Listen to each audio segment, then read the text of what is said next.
Bismillahirrahmanirrahim. Assalamualaikum warahmatullahi wabarakatuh. Perkenalkan, nama saya Ayuditya Prihatin dengan NIM E1E022074 dari kelas 4C. Kali ini saya akan mempraktikkan cara memodifikasi modul. Nah, modul ini saya dapatkan saat melakukan observasi di ESDN 25 Cakranegara. Baik, langsung saja. Di sini kita mulai dari identitas modul, di mana modul ini disusun oleh Pak Gusti Komangjaya Adi Mahendra SPD. Nah, instansinya itu SDN 25 Cakranegara, tahun penyusunan 2022, jenjang sekolah SD, mata pelajaran Pendidikan Pancasila dan Kewarganegaraan. Untuk fase dan kelasnya itu fase B, kelas 4, bab dan temanya itu bab 2 tentang konstitusi dan norma di masyarakat. Sedangkan untuk materi pembelajarannya itu tentang hak dan kewajiban sebagai peserta didik dan anggota keluarga. Untuk alokasi waktunya itu 1 kali pertemuan, 2 kali 35 menit. Baik, untuk identitas modulnya ini, di sini ada beberapa yang perlu ditambahkan menurut saya. Eh, yang pertama itu kita perlu menambahkan elemennya. Oke.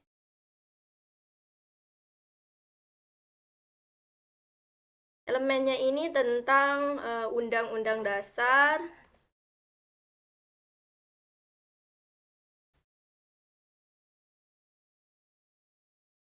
dasar 1945. Nah, tujuan untuk ditambahkannya elemen ini supaya identitas dari materi yang kita mau pelajari ini lebih spesifik gitu. Selanjutnya itu adalah hal yang perlu ditambahkan adalah capaian pembelajarannya.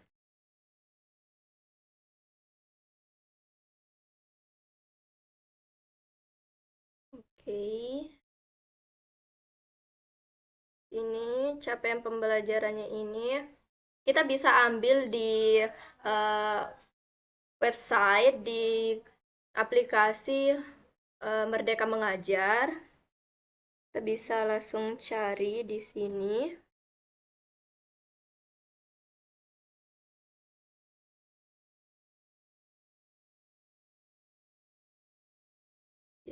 Nah, ini dia. Kita bisa cari, tadi itu elemennya adalah tentang Undang-Undang Dasar Negara Republik Indonesia tahun 1945. Di sini kita bisa ambil CP-nya, kita bisa langsung copy secara langsung. Lalu kita masukkan ke dalam modul yang kita modifikasi. Ini selanjutnya kita rapikan.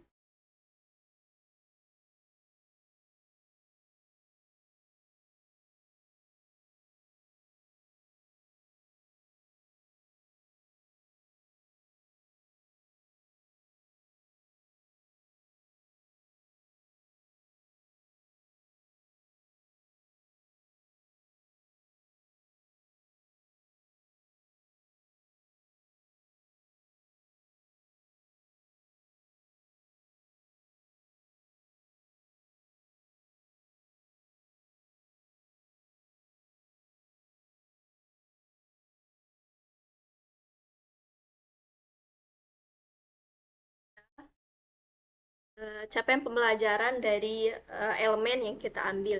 Nah, tujuan kita menaruh capaian pelajaran ini agar kita mengetahui uh, hal spesifik yang perlu kita capai dalam pembelajaran ini. Itulah alasan mengapa kita perlu menambahkan capaian pembelajaran di sini. Oke.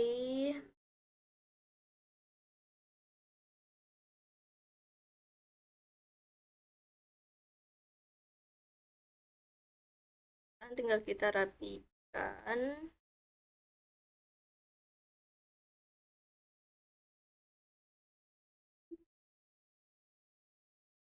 Ini untuk babnya, materi pelajarannya itu.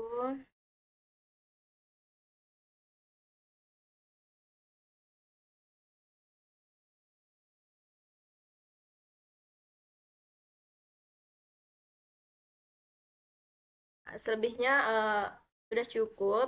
Selanjutnya adalah kompetensi awal. Di sini kompetensi awalnya itu sudah sesuai dengan buku panduan, yaitu peserta didik dapat mengidentifikasi hak dan kewajiban sebagai peserta didik. Eh, Selanjutnya itu peserta didik dapat mengidentifikasi hak dan kewajibannya sebagai anggota keluarga. Terus di sini profil belajar Pancasilanya juga sudah termasuk semuanya, yaitu beriman kepada Tuhan Yang Maha Esa, bineka kebinekaan global, gotong royong, mandiri, bernalar kritis dan kreatif. Nah, di sini untuk sarana dan prasarananya mungkin perlu kita tambahkan lagi. Di sini kita bisa menambahkan untuk sumber belajarnya, kita tidak hanya memakai buku panduan guru, kita juga bisa memakai buku pendidikan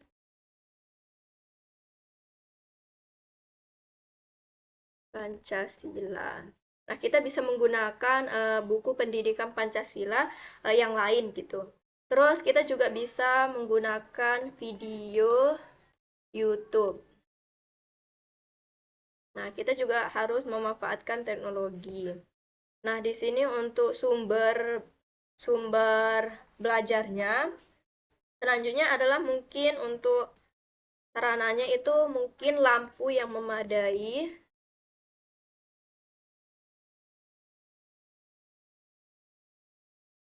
Nah, di sini penting kita memasukkan lampu yang memadai karena uh, saat pembelajaran ini kita menggunakan bantuan LCD atau proyektor. Nah, itu kita membutuhkan listrik dan lampu yang memadai. Selanjutnya itu adalah ruang kelas.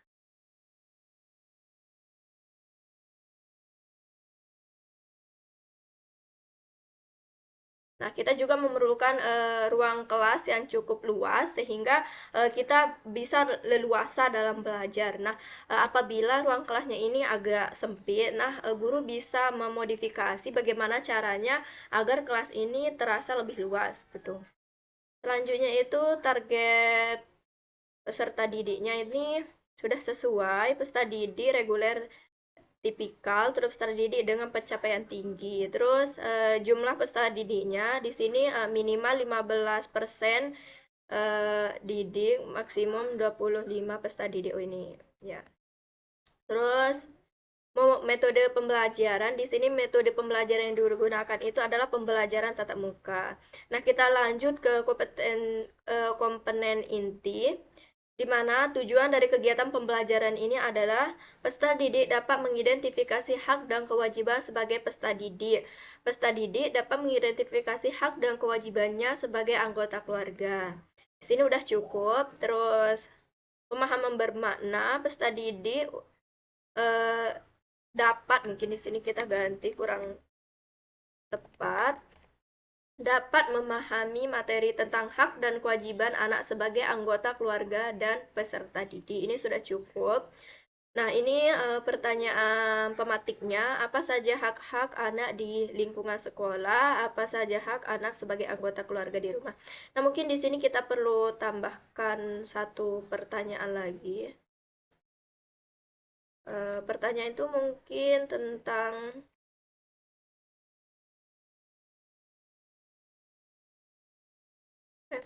tentang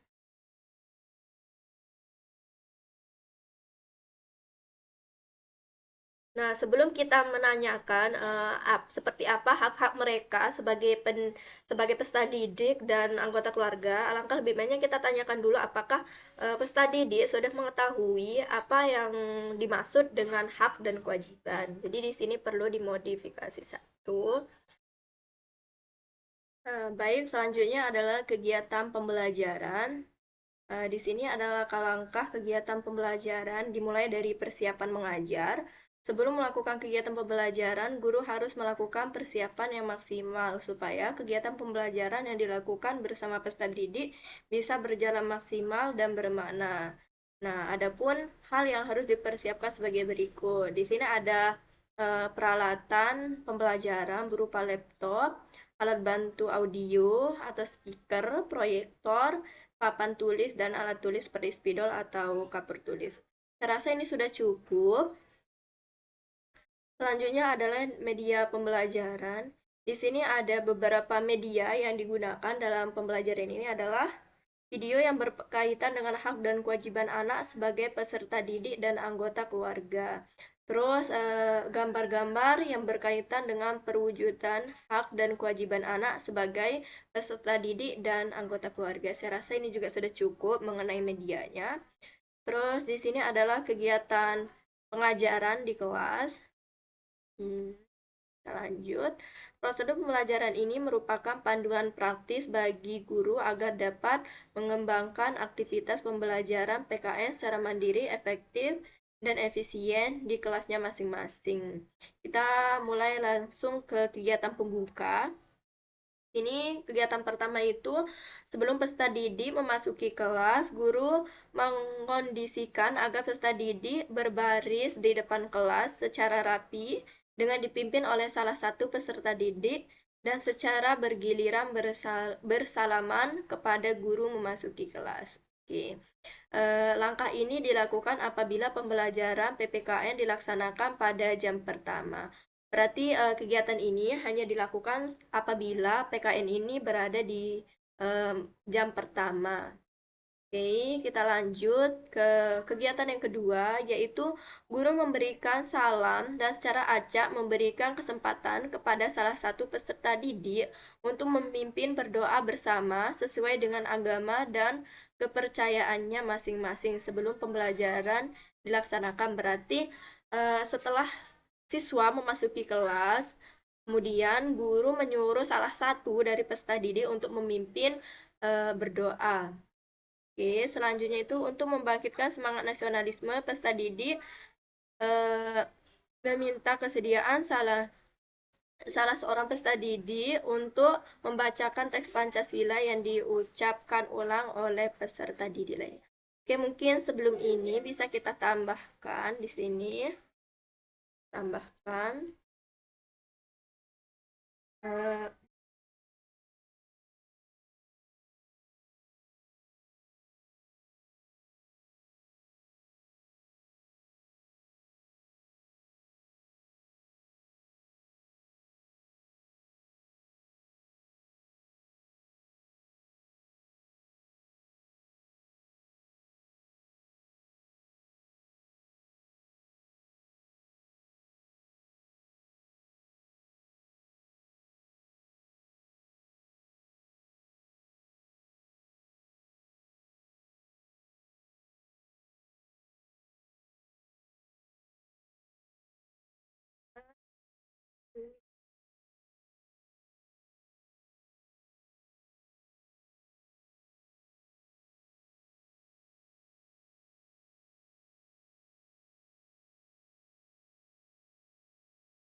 Oke, di sini saya tambahkan yaitu menyapa dan memperhatikan kesiapan peserta didik sebelum belajar serta melakukan tepuk semangat dan menampilkan yel-yel agar pembelajaran dimulai dengan penuh semangat dan kesadaran. Nah, setelah peserta didik berdoa, di sini guru menyapa dan melihat kesiapan siswa, apakah siswa sudah siap apa belum untuk belajar. Nah, untuk menumbuhkan semangat dan motivasi siswa untuk belajar, di sini guru bisa mengajak peserta didik untuk tepuk semangat ataupun menampilkan yel-yel yang ada di kelas tersebut. Nah, baru kita lanjut.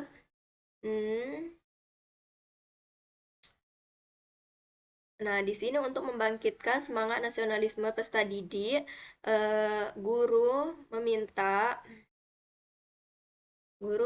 kesediaan salah seorang peserta didik untuk membacakan teks Pancasila yang diucap ulang oleh peserta didik lainnya. Oke. Di sini setelah kita setelah menampilkan yel-yel dan tepuk semangat, di sini guru meminta salah satu dari peserta didik untuk memimpin teman-temannya untuk membacakan teks Pancasila untuk membangkitkan rasa nasionalisme. Oke, lanjut. Di sini guru mengecek kehadiran peserta. Nah, mungkin di sini saya akan menambahkan, tambahkan. Di sini kita tambahkan.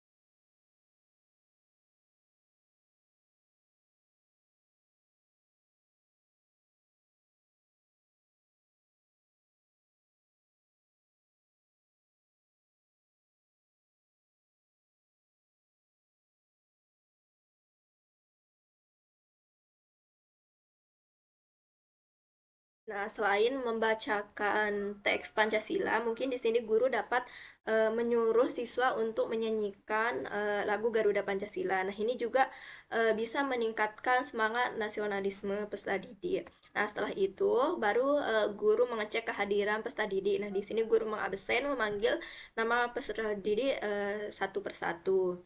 Setelah itu guru mengajak peserta didik untuk mengingat kembali pembelajaran pertemuan sebelumnya. Nah, di sini guru menanyakan materi-materi yang ada di apa namanya pembelajaran sebelumnya. Nah, selanjutnya itu untuk mengawali pembelajaran secara klasikal, guru menyampaikan materi dan tujuan pembelajaran pada pertemuan ini. Kemudian dilanjutkan dengan mengutarakan pertanyaan-pertanyaan singkat yang berkaitan dengan hak dan kewajiban anak sebagai peserta didik untuk mengecek pengetahuan apa saja. Nah, di sini eh, setelah guru mencari tahu bagaimana pemahaman siswa tentang materi sebelumnya, di sini guru menyampaikan materi apa yang akan dipelajari untuk pertemuan hari ini, dan guru juga mengajukan beberapa pertanyaan sederhana kayak tadi itu pertanyaan pemantik itu di sini ditanyakan untuk mencari tahu pemahaman awal peserta didik mengenai materi ini. Selanjutnya itu adalah guru menjelaskan kegiatan yang akan dilakukan secara serta mempersiapkan media pembelajaran yang akan digunakan di dalam pembelajaran. Nah, setelah itu barulah guru menjelaskan bagaimana kegiatan pembelajarannya pada hari itu dan mempersiapkan media-media yang diperlukan. Oke, kita lanjut ke kegiatan inti. Di sini yang pertama, peserta didik dikelompokkan ke dalam beberapa kelompok yang terdiri atas 3 atau 5. Nah, mungkin di sini perlu dimodifikasi. Oke, kita modifikasi.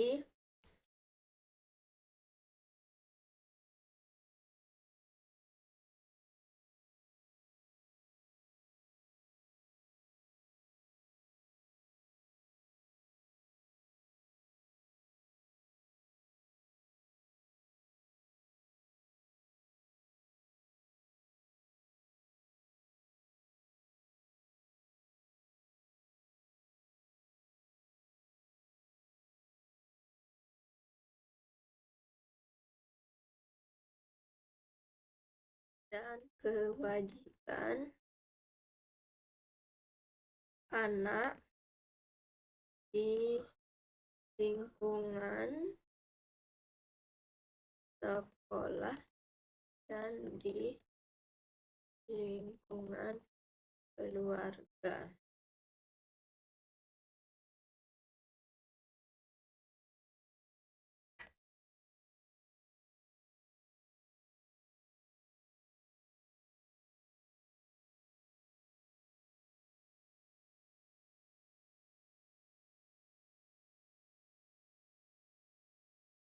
Ya,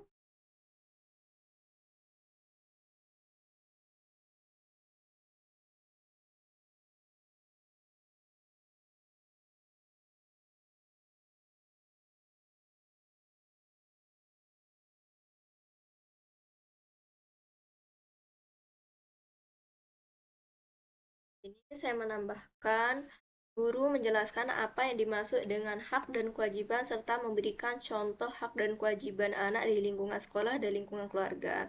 Nah, tentunya sebelum kita membagi kelompok, seharusnya guru menjelaskan dulu materi yang dipelajari hari itu. Nah, di sini guru menjelaskan tentang apa itu kewajiban dan hak, kemudian menyebutkan contoh-contoh kewajiban peserta didik di rumah maupun di sekolah.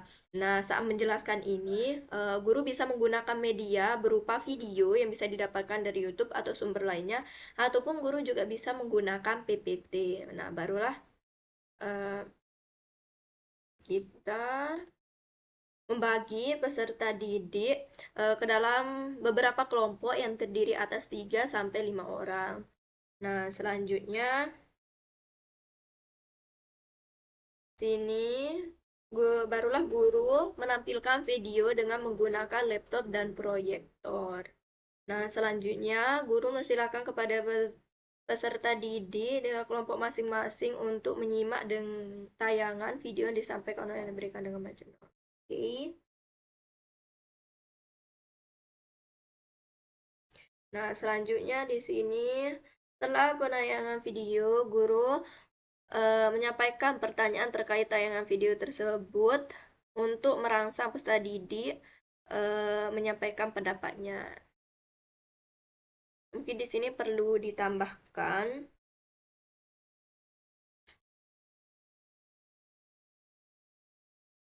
hmm,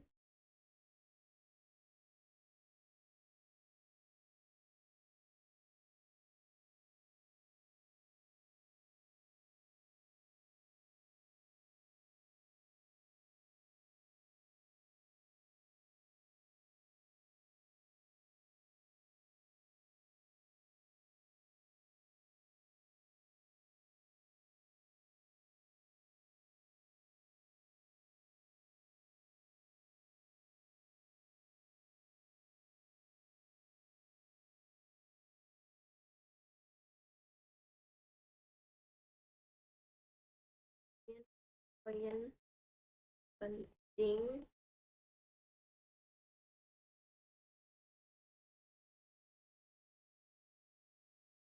dari video yang ditampilkan. Nah, di sini guru itu jangan lupa untuk mengingatkan peserta didik untuk mencatat poin-poin penting yang didapatkan dari video yang ditampilkan. Nah, poin penting ini nanti akan membantu siswa untuk mengerjakan tugas atau latihan yang akan diberikan. Selain itu juga bisa digunakan untuk bahan belajar di rumah. Nah, barulah di sini.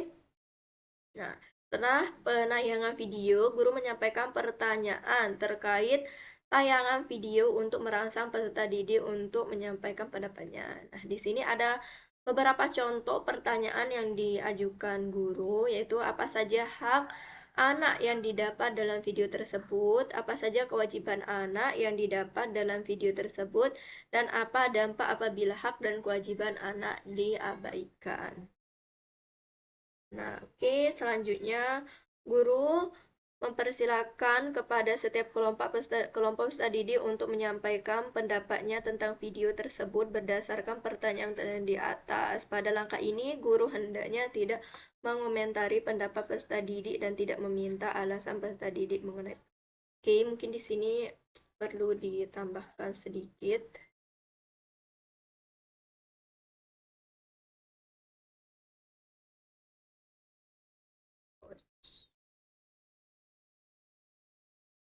Oke.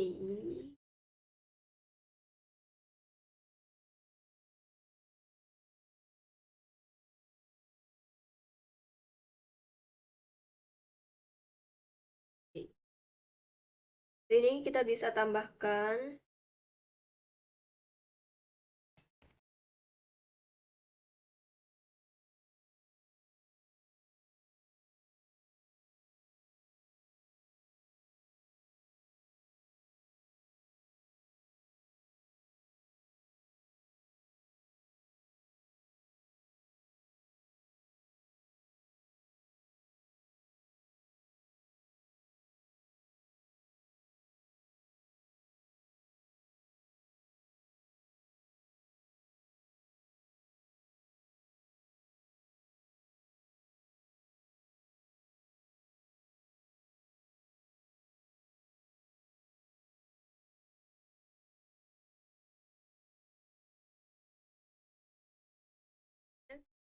Di sini peserta didik mengidentifikasi, mengklasifikasi, dan mengolah informasi dari video yang telah ditampilkan. Nah, setelah videonya ditampilkan, terus guru mengajukan beberapa pertanyaan. Nah, di sini peserta didik diberikan kesempatan untuk mengidentifikasi, mengklasifikasi, dan mengolah informasi yang didapat dari video.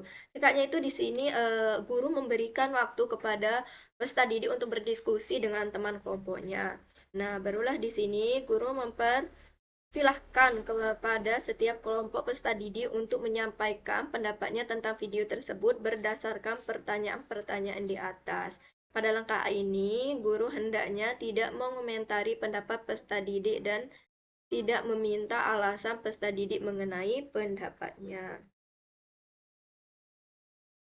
Nah, di sini mungkin kita tambahkan eh,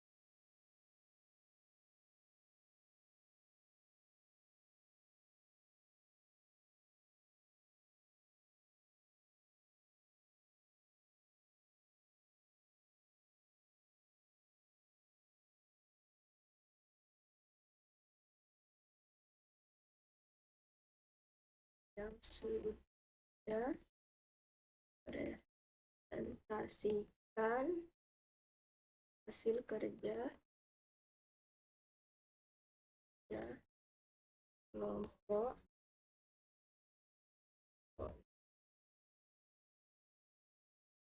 dari bentuk.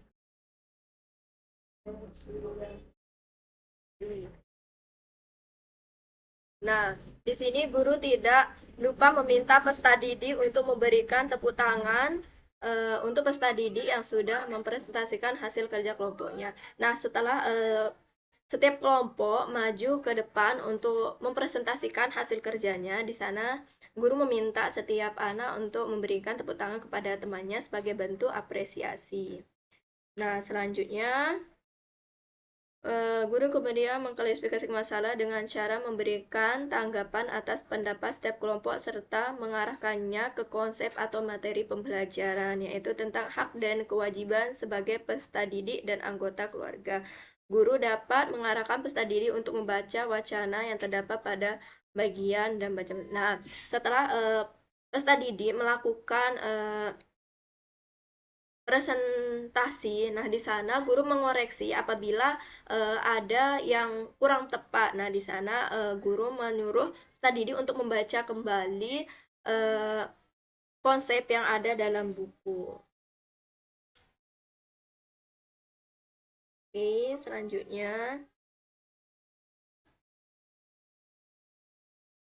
sini guru memberikan lembar aktivitas peserta didik yang harus dikerjakan secara berkelompok. Nah, mungkin di sini kita juga perlu menambahkan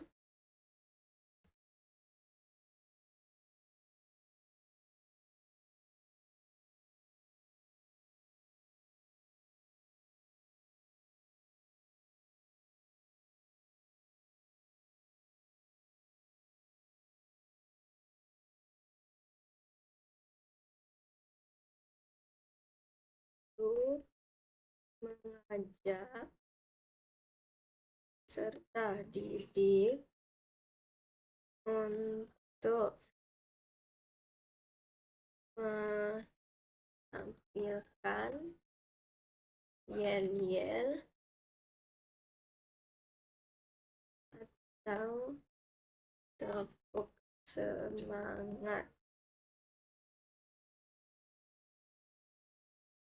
agar peserta didik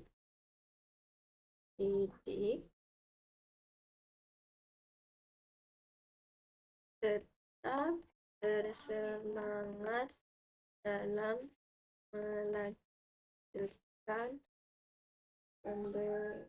pelajaran. Nah, di sini saya menambahkan satu kegiatan, yaitu sebelum melanjutkan kegiatan pembelajaran, guru mengajak peserta didik untuk menampilkan yel-yel atau tepuk semangat agar peserta didik tetap bersemangat dalam melanjutkan pembelajaran. Nah, setelah kita memberikan tugas kelompok tadi untuk presentasi juga di depan, nah, alangkah lebih baiknya kita memberikan yel-yel atau tepuk semangat atau ice breaking agar siswa yang mulai jenuh atau bosan dengan pelajaran ini akan meningkatkan semangatnya kembali sebelum kita melanjut ke pembelajaran selanjutnya. Nah, selanjutnya di sini guru memberikan lembar aktivitas peserta didik yang harus dikerjakan secara berkelompok. Guru mempersilakan setiap kelompok untuk mempresentasikan lembar aktivitas yang dikerjakan. Oke, ini kita tambahkan lagi. Tambahkan lagi. Oke.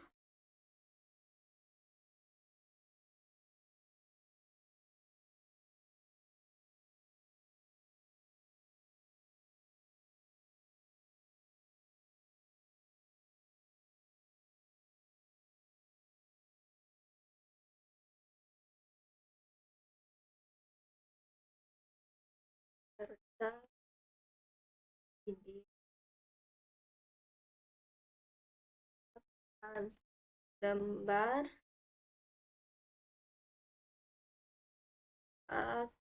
aktivitas peserta didik sambil guru mengawasi dan membimbing apabila ada peserta didik yang mengalami kesulitan. Nah, setelah kita memberikan lembar aktivitas peserta didik untuk dikerjakan secara berkelompok, di sini guru memberikan waktu beberapa menit untuk setiap kelompok mengerjakan lembar kerja yang telah diberikan. Nah, di sini juga guru mengawasi dan membimbing. Nah, di sini guru melihat apakah ada anak yang mengalami kesulitan. Apabila ada anak yang mengalami kesulitan, nah di sini disitulah guru akan membantu anak dalam mengerjakan. Oke, selanjutnya ini guru mempersilahkan setiap kelompok untuk mempresentasikan lembar aktivitas yang dikerjakan. Nah, setelah diberi beberapa menit, nah setelah siswa selesai mengerjakannya, guru meminta setiap kelompok untuk mempresentasikan hasil kerjanya. Nah, sini kita tambahkan. Jangan lupa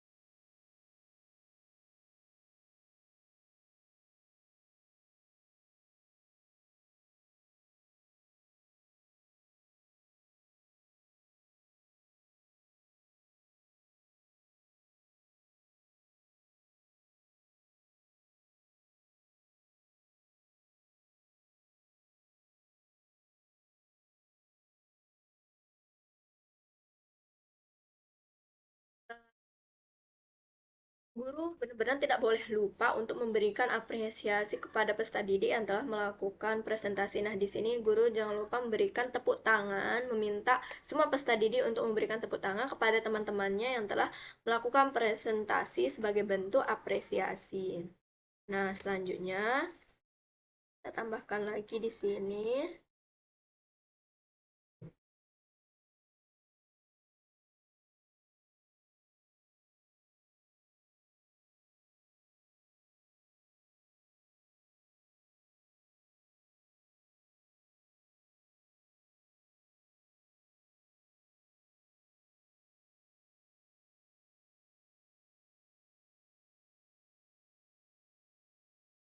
Guru memberikan memberikan kuis berupa beberapa pertanyaan untuk menguji pemahaman peserta didik tentang materi yang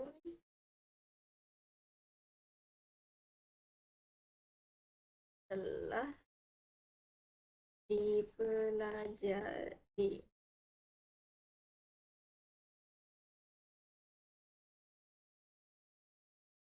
Memberikan hadiah bagi peserta didik yang bisa.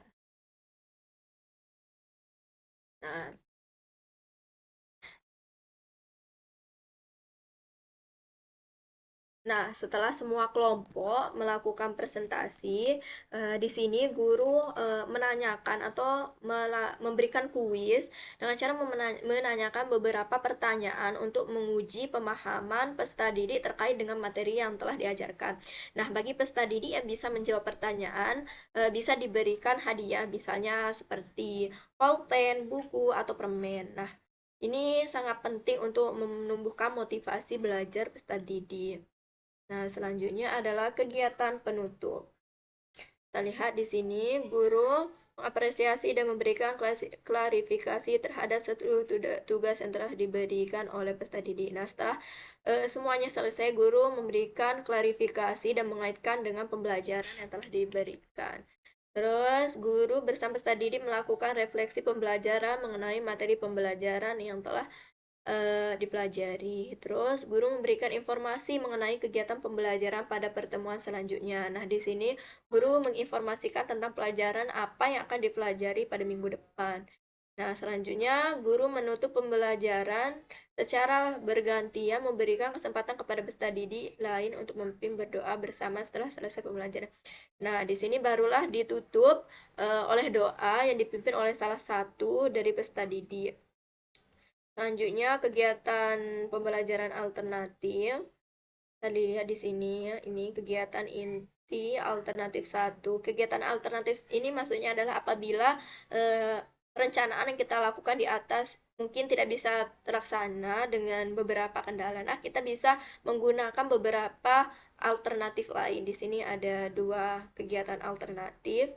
Nah, di sini ada kegiatan inti alternatif. Pertama, guru mempersiapkan gambar yang sesuai dengan tujuan pembelajaran dan menempelkannya di papan tulis. Oke, selanjutnya guru memberi petunjuk dan memberi kesempatan pada peserta didik untuk memperhatikan atau menganalisis permasalahan yang ada pada gambar. Terus, melalui diskusi kelompok 3-5 orang peserta didik, hasil diskusi dari analisis gambar tersebut dicatat pada kertas. Kertas yang digunakan akan lebih baik jika disediakan oleh guru. Setiap kelompok diberi kesempatan membacakan hasil diskusinya. Peserta didik dilatih untuk mendengarkan hasil diskusi mereka melalui perwakilan kelompok masing-masing. Mulai dari komentar atau hasil diskusi peserta didik, guru mulai menjelaskan materi sesuai tujuan yang ingin dicapai. Setelah memahami hasil dari analisis yang dilakukan peserta didik, maka guru mulai menjelaskan materi sesuai dengan tujuan pembelajaran yang ingin dicapai. Guru memberikan lembar aktivitas peserta. Oke, untuk kegiatan inti alternatif 1 ini saya rasa sudah cukup. Kita lanjut ke kegiatan inti alternatif 2. Di sini ada beberapa langkah. Pertama, guru memberikan bahan bacaan kepada peserta didik. Selanjutnya, guru mempersilahkan kepada setiap peserta didik untuk membaca bahan bacaan tersebut. Guru mendorong peserta didik untuk mengajukan pertanyaan berkaitan dengan bahan bacaan. Guru mendorong peserta didik lainnya untuk menjawab pertanyaan yang diajukan temannya. Oke. Kemudian guru mengklasifikasi masalah dengan cara memberikan tanggapan atas pendapat peserta didik serta mengarahnya ke konsep pembelajaran. Guru memberikan lembar aktivitas peserta didik yang harus dikerjakan secara individual. Guru persilakan beberapa orang perwakilan peserta didik untuk presentasikan lembar. Oke, berarti kalau kegiatan inti alternatif 1 ini masih menggunakan berkelompok, tapi menggunakan kartu gambar ya. Kalau di sini ini tugas individu. Oke, lanjut di sini refleksi. Saya rasa ini sudah sesuai karena sudah sesuai dengan buku panduan. Sini ini ya asesmennya. Kegiatan pengayaan dan remedial. Nah, ini adalah contoh lembar kerja peserta didik yang diperintahkan untuk dikerjakan secara berkelompok. Nah, di sini ada nilai. Nah, di sini adalah bahan bacaan guru dan peserta didik. Ini adalah materi-materi yang disampaikan. Oke. Ini materinya saya rasa juga sudah cukup. Ini ada makna dari setiap kata. Oke. Oke. Oke, itu tadi modifikasi modul yang saya lakukan. Di sini ada beberapa modifikasi yang saya berikan tadi. Oke, mungkin sudah cukup semua modulnya. Saya rasa sudah sesuai dengan buku panduan juga. Mungkin hanya itu yang dapat saya sampaikan. Kurang lebihnya mohon maaf. Sekian. Assalamualaikum warahmatullahi wabarakatuh.